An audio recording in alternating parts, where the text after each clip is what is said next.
Welcome to Please Me, the podcast bringing you bold conversations and big clit energy. I'm Eve, your host, on a journey from trauma to sexual liberation.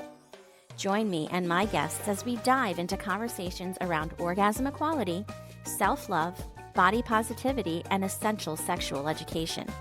Let's reclaim pleasure and close the orgasm gap one empowering conversation at a time. Last week, I spoke with Max Carey about his documentary Touch Kink, where he draws us into the kink world with his characters who are living the BDSM lifestyle. It is a rare look at the reasons why many of us love to dabble in kinky play. Listen in and get ready to be intrigued. Please Me is for mature audiences. Sit back, relax, and surrender to the pleasure of Please Me. It is very much about the community and the friendship. A lot of couples actually participate in lifestyle and do not play with other couples. And so that's usually really shocking to people to know. Yes, absolutely. You go to any party and no matter what, people are just having so much fun because you are really, truly being your authentic self, right? Yes. And when you are constantly putting up walls to hide that you like this or like that, or are hiding quote unquote societal shameful topics, you're not going to fully be your authentic self. Hello, and welcome to Please Me, the podcast that aims to destigmatize conversations about sex and sexual health by turning the sheets into our classroom. Today, I have an amazing guest for you. Her name is Lauren Hayes, and she is a swinging and lifestyle coach. And you can find her as well as find me on sdc.com. She has a community there, as do I, and I am so excited to be talking to her today. She is in the process of writing a book called What Monogamists Can Learn from Non-Monogamists, and I 100% agree with that title. So without further ado, here is Lauren. Welcome to Please Me, Lauren. How are you? I'm great. Thank you. Thanks for having me here. I'm so excited to talk to you and get into this conversation because ethical non-monogamy is something that I have discovered in the last, 6 years or so. And it has really changed my life. And I'd love to hear your story. Yeah, so I think we're very similar paths. My husband and I also started E&M 6 years ago. First of all, I don't know when you want to say this, but I just want to say that my husband and I have been swingers. So in the world of ethical non-monogamy, that very large umbrella term, there's polyamory and swinging.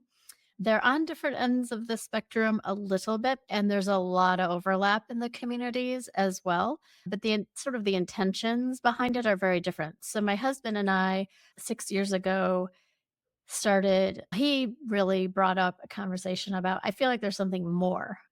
And a handful of years prior to that, I had been picked up by a polyamorous guy, or he tried to pick me up because he was like, "Are you and your husband polyamorous? I'm really getting that vibe from you." It was like, "No, we're not, but that's fascinating. Tell me more." And so we weren't interested in it at that time, but it was exciting when it happened. Oh, this person's hitting on me. Okay, so then fast forward, and he said, "I just feel like there's something more." And I knew he was talking about our relationship, and it was just an off comment, and I panicked. I was like, "What do you mean by more?" I'm like, "Do you want a girlfriend?" And he said, "No, I don't think I want a girlfriend. I just feel like there's something else or something more." And I went to a place where it's very common to go, which is, am I not enough? Are we not happy? Because I felt really broadsided by that. I thought we were very happy. He was like, "No, we are very happy. And I don't even really know what more means." And so we started bumbling around on the internet, as a lot of people do, with our own searches, and then eventually came up with The Ethical Slut. And so we started reading that book chapter by chapter. We would discuss it every week at our date night, like what's interesting, what's not interesting.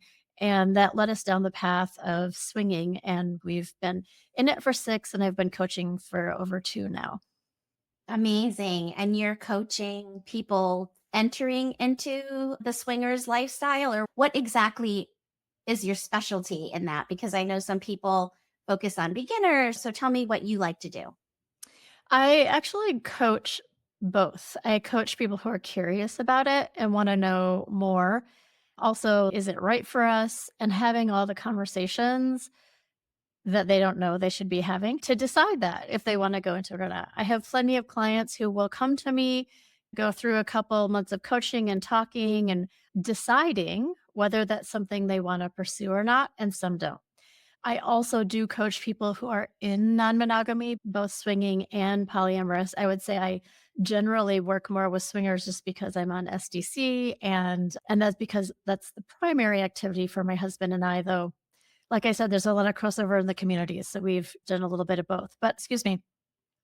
But I will help people when they're in the lifestyle and they hit one of those hard things because that happens to almost all of us. They hit a little spot where they're like, "Ooh, we're not sure how to navigate this. Feelings got hurt, or I feel like I messed up, or my partner messed up, or one of us really wants to continue in this and one of us doesn't." That's another thing that will happen. And those are all the types of couples that I typically work with. And I actually do work with some singles too, because as you're aware, there are some single people that are lifestyle and also looking for partners in the lifestyle and all the dynamics that kind of go with that.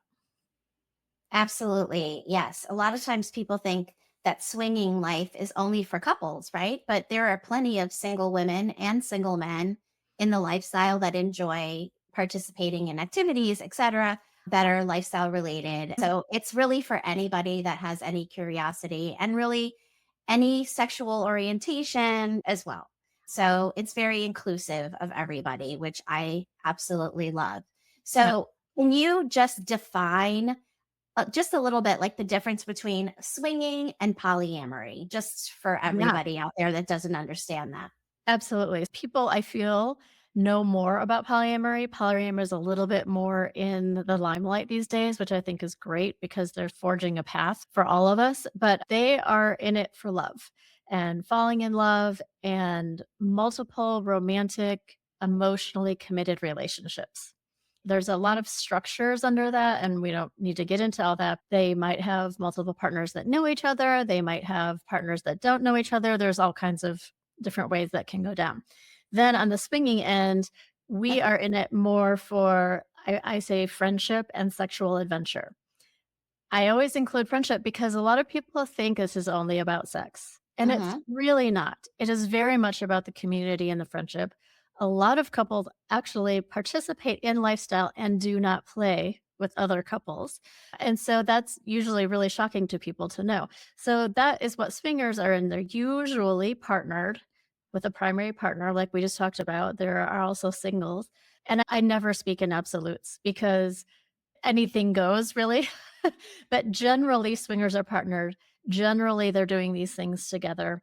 And they're not in it for romantic relationships, but just friendships and sexual relations. Yes. So it's more like sexually driven, but absolutely friendship. And I'm going to just jump back to that. It Yeah. has such a big part to do with the community. Yeah. And I always say that swingers have the most fun, right? Because Yes. you go Absolutely. to any party and no matter what, people are just having so much fun because you are really truly being your authentic self, Yes. right? Yes. And when you are constantly putting up walls to hide that you like this or like that, or are hiding quote unquote societal shameful topics, you're not going to fully be your authentic self. But in that community, and also in the polyamorous community, I think as well, Ye when you are fully being your true and authentic self, you are just going to have so much more fun than otherwise, I think. Absolutely. And that's one of the chapters in my book because all of the lessons that I have 7 life and relationship lessons are all things that are not exclusive to non-monogamy. And so that's the point of the book is and one of those chapters is connect because humans love to connect.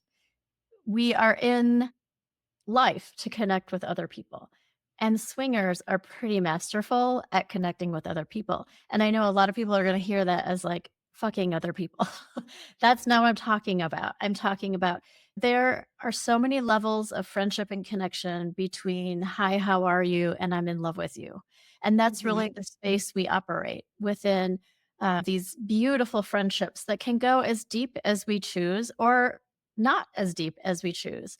And to your point, we're so vulnerable with each other from the moment we meet because we are all immediately holding each other's secret that this is what we do. And so this is the lesson for monogamous as well. It's meeting new people, going out, finding these communities where you feel you belong and you can be vulnerable in them. This is not exclusive to swingers. We're just really good at it. 100%. I love that. And I have to say that most of my really close friends now in the last 6 years that I developed, and even friends that I've had for 20 something years that, we've talked about and they've come into my world and, developed their own friendships, etc., are really like in this community because when you can really be your true, full, authentic self, those are the people that you're going to want to hang out with and be friends with. And I'm not even talking about any sexual partners in what I'm saying. What I'm saying is like my true friends, my best friends, my girlfriends, my ride or dies that I go to for mom advice, for everything really, Yes. are in this community as well. I love that is how we support each other. Yeah, and for people who are listening to this on podcast only, I'm over here nodding emphatically because it's something I talk about a lot. So when we first got into it and we would talk to people that had been into it a little longer than us, and they were like, "Oh yeah, like all of our friends are lifestyle now." We were like, "Oh, like that's not going to be us." And then within a year, we're like, "Okay, that's us," because you don't know getting into it about this community. And my I have the ride or dies that I've been friends with since college, and they know. And I told them fairly early on because it is a disservice to that relationship when you can't share, like, oh, what did you do last night? Oh, we went out for dinner and drinks. Actually, we had an orgy with 8 people. That was my first time. And that was like, wow, amazing. Let me tell you about it. That's, I think, what can happen to some of those other relationships is they feel a little more surface because you can't share a lot of things with them. That's absolutely true. So you mentioned the 7 life lessons from your book, and I would love to delve into some of those. Would you like to share some of those with Yeah, us? absolutely. Okay, so one is create your own damn life. This is exactly as it sounds. What I think is interesting, so I'm in Salt Lake City, Utah, and we moved here about 8 years ago. It's a very large lifestyle community, and most Okay. of the people are ex LDS. Not all, but many. So what I think is really interesting about these friends that I've made is that they're very evolved people. And what I've recognized is when you leave a high demand religion that is defining your whole life for you and you leave that religion, you're really left with this blank slate of, okay, now what am I going to create? We all have that freedom. We actually all we can choose our entire lives. We all have a blank canvas when we become adults. We forget that because of society pressures and family pressures and all the things. But really, we're here to create our own life, our own relationships. And especially people in non monogamy really get this because we've had to really go against a cultural norm and find something that's very fulfilling and happy for us, something that were told for so long that it's not good. So that was my first lesson. The second one is the one we already hit on, which is about connecting with other people and doing it often, having fun. It's very easy, especially as couples, to fall into ruts and patterns of what we do and finding the time and all those things. But it is imperative, I think, in our relationships. I have so many monogamous friends who go to therapy because they're like struggling in their marriage. And always the first piece of advice or question is, do you guys go out? Do you have fun together? Because that's such an important element in a relationship. The third one is emotional sovereignty. This is owning our own feelings. And this can be best explained in an example. It's, I feel jealous because the way you kissed that woman last night, I feel jealous, versus you made me feel jealous by the way you kissed that woman last night. These are very different conversations. And this 100%. Yeah, Hmm. and this is something that we get really good at in non-monogamy is owning our own feelings. If we're going to be constantly blaming our partner for how we're feeling about something, this isn't gonna go very far because that's just an unhealthy relationship dynamic.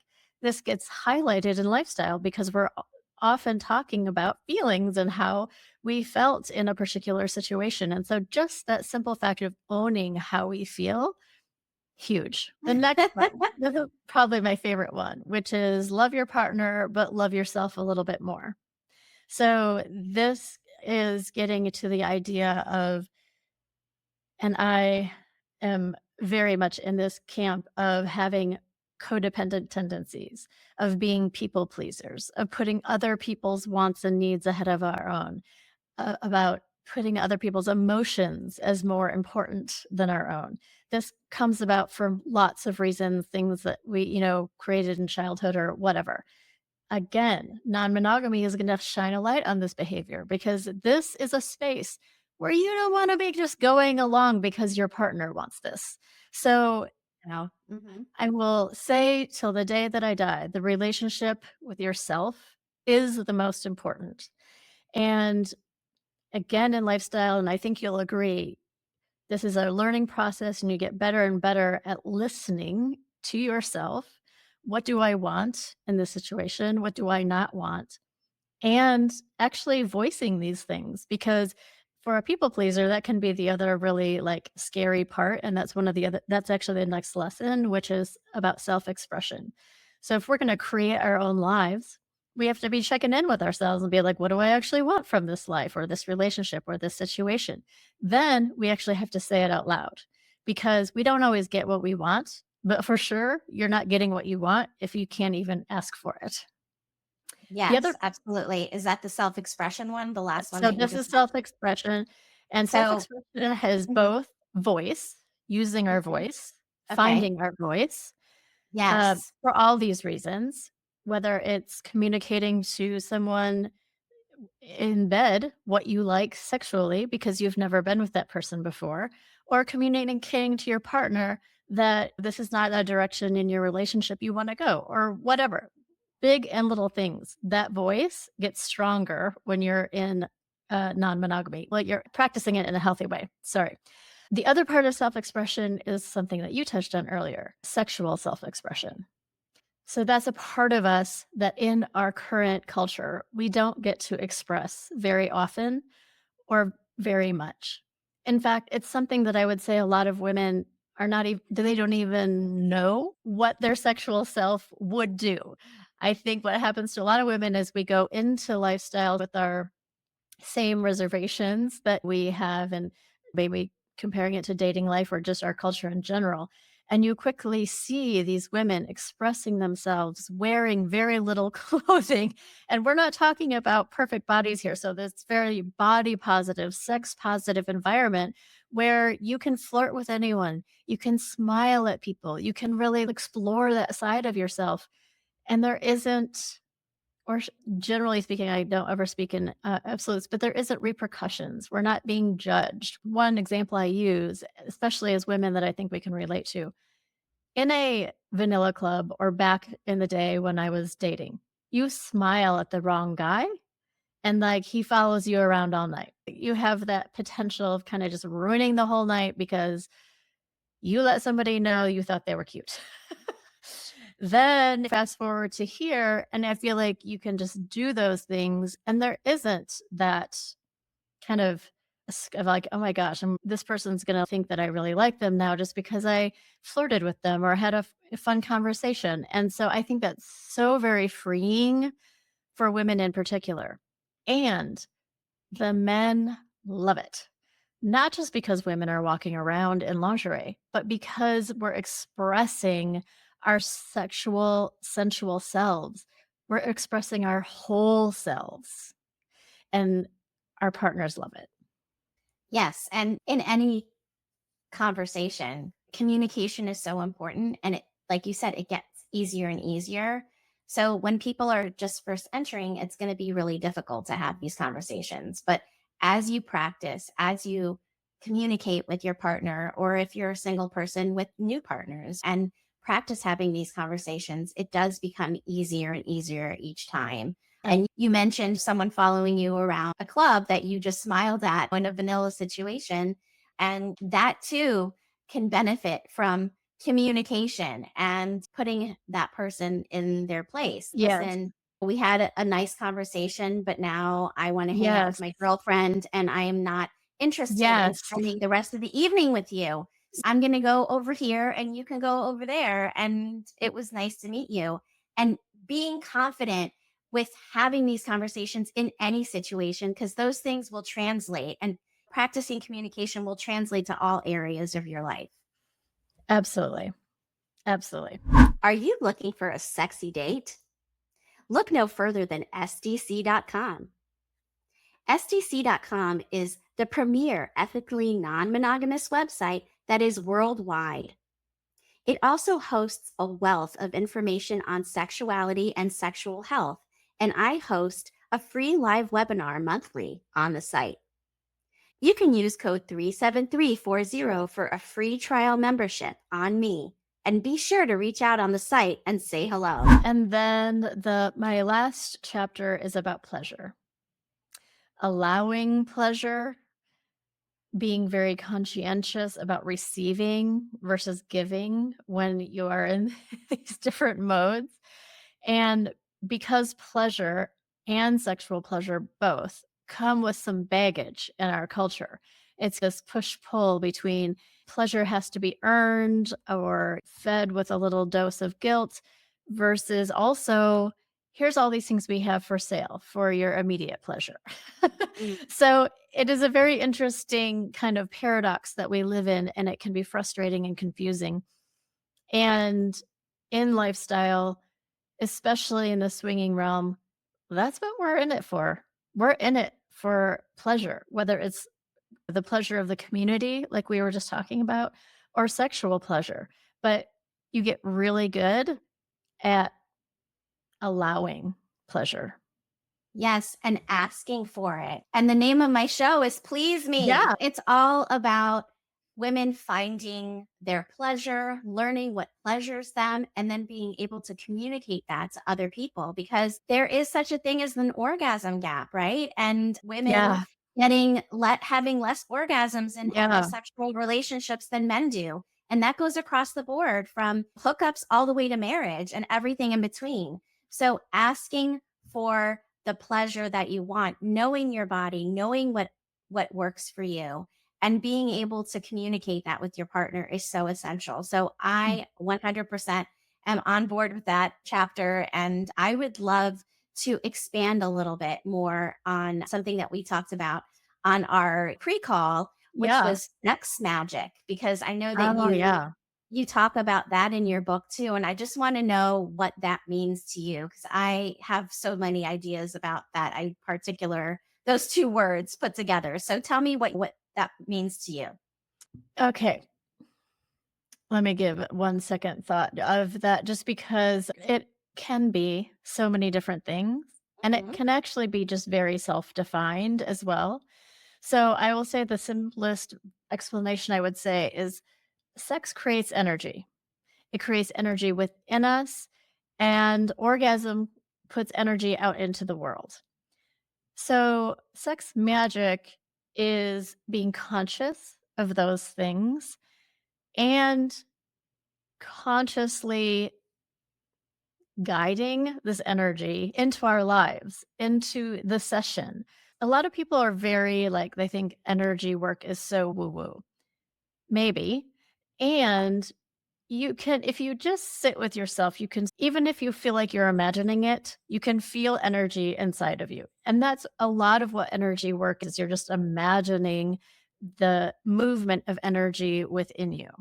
In particular, and this does not have to be with a partner, it can also be with yourself. But if you're generating this sexual energy, which we know we can feel, and translating this into, okay, I'm going to send some of this energy either internally, maybe you want to heal something from your past, or you're having a trouble with something right now. And it's literally just thinking about that in the moment. I'm going to send some of this amazing healing energy to the part of me that was wounded as a child or whatever.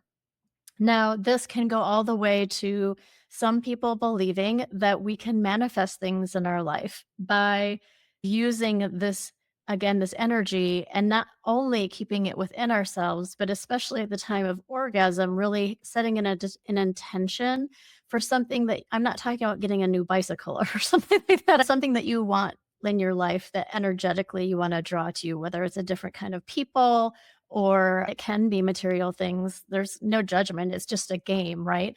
But it is just first getting really clear on that energy that we're creating in pleasurable sexual moments.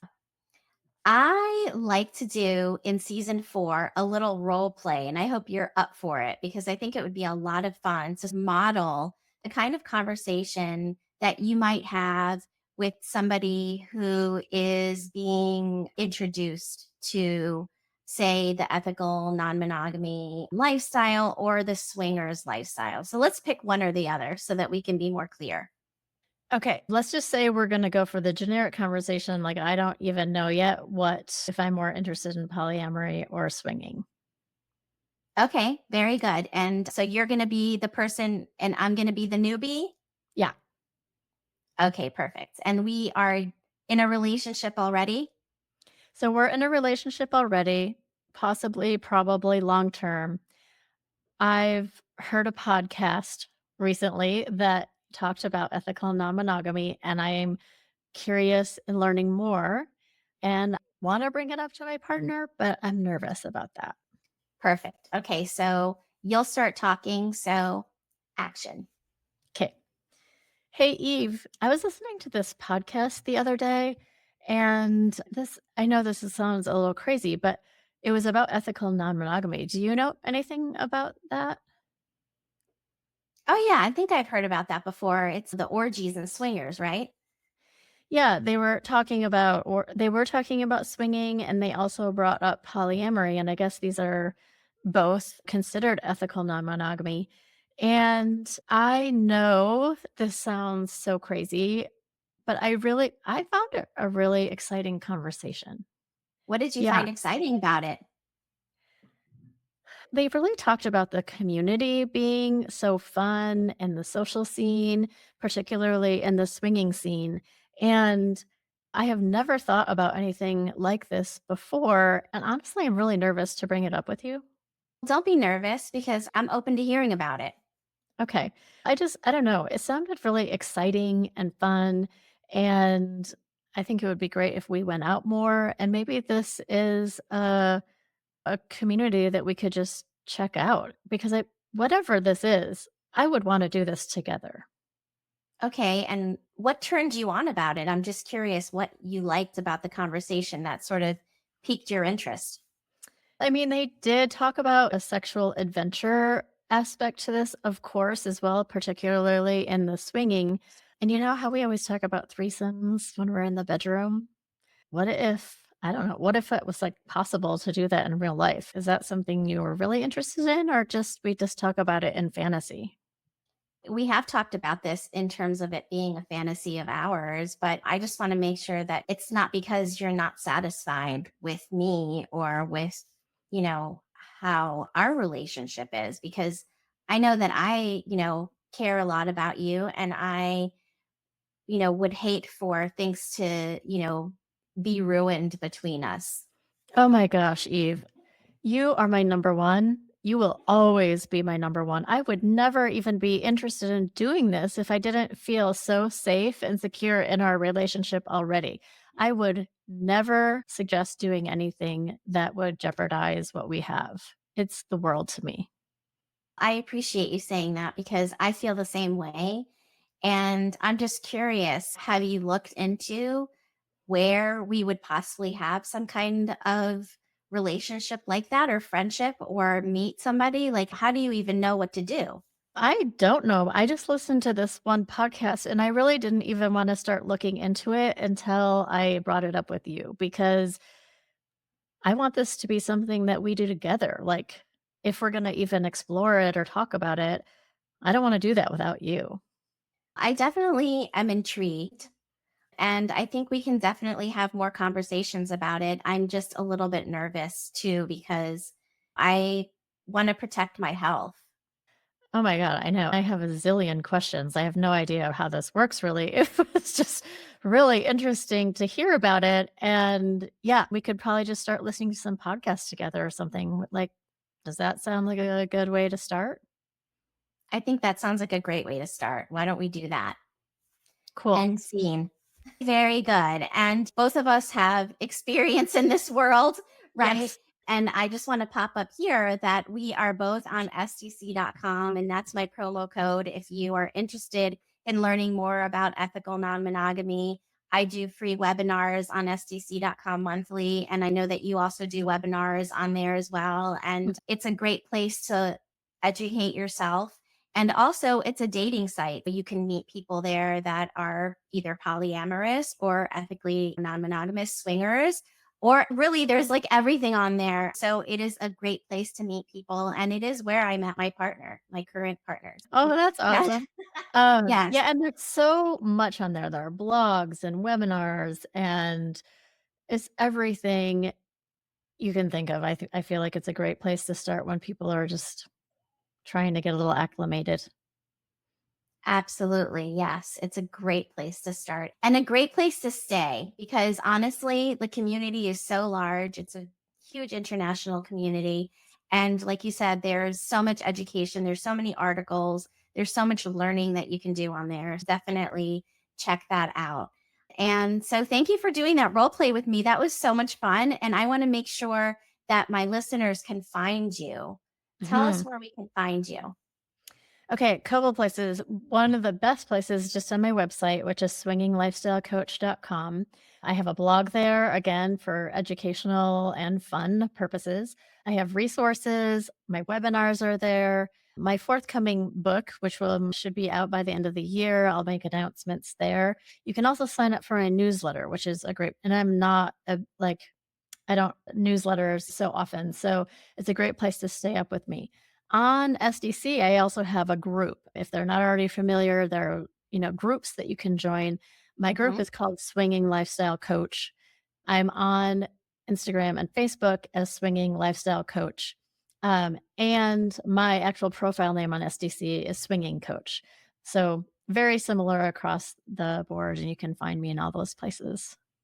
Perfect. And I also have a group on SDC.com. It's called Please Me Health Collective. And I post on there about my webinars, etc., and any events that I have.